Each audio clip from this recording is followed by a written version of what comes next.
এক পাশে হাঁটু পরিমাণ পানি, আরেক পাশে বড় বড় গর্তে প্রতিনিয়ত এই সড়কে চলাচলরত হাজার হাজার পোশাক শ্রমিক, পথচারী এবং গাড়ি চালকরা আহত হচ্ছেন।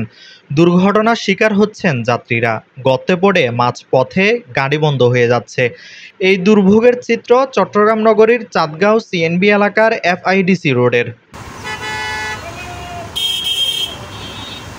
দেখে যে কারো মনে হতে পারে গুরুত্বপূর্ণ সড়কটি দীর্ঘদিন থেকে অভিভাবকহীন, দেখার যেন কেউ নেই, সংস্কার কবে হয়েছে মনে নেই। এই রুটের গাড়ি চালক সহ স্থানীয় বাসিন্দা এবং যাত্রীদের অভিযোগ, চাঁদগাঁও সিএনবি এলাকার এফআইডিসি রোড দিয়ে প্রতিনিয়ত কয়েক লাখ মানুষ প্রতিদিন চলাচল করে।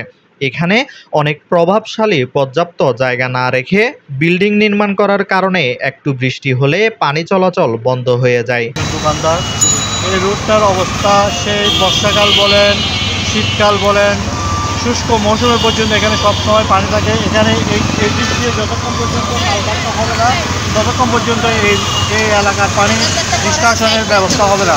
কর্তৃপক্ষের চাই এখানে, যেহেতু এটা বিসিক এরিয়া, এখানে লাখ লাখ মানুষ প্রতিদিন যাতায়াত করে। ছুটির সময় মানুষজন হাঁটতে চলে যায়, গাড়ির অ্যাক্সিডেন্ট হয়, বিভিন্ন গাড়ির যন্ত্রপাতি নষ্ট হয়ে যায়। আমরা চাইব কর্তৃপক্ষ সব দিক দিয়ে জলাবদ্ধতার যে কাজটা করেছে এটাও যাতে।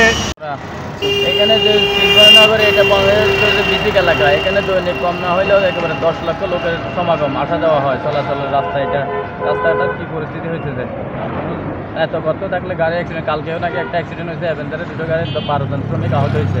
সমস্যা মানে গাড়ি তো অলরেডি অনেক গাড়ি নষ্ট হয়ে দাঁড়িয়েছে। পানি হাসানের পানি নে গিয়ারেরি স্টেটের পানি হাসানের পানি কে ভস্মিকে রাতাতে নিকে লোডল সারে দিয়ে লোক গোড়া হাসানের পানি বড় থেকে। নগরীর অন্যতম গুরুত্বপূর্ণ এই সড়কটির বুক জুড়ে বড় বড় গর্তে ক্ষতবিক্ষত। গাড়ি চলা তো দূরের কথা, স্থানীয় পথচারীদের পায়ে হাঁটাও বিপজ্জনক হয়ে পড়েছে।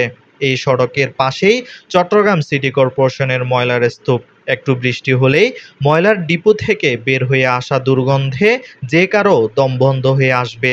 চট্টগ্রাম সিটি মেয়রের কাছে স্থানীয়দের দাবি, তাদেরকে এই দুর্ভোগ থেকে মুক্তি দেওয়া হোক।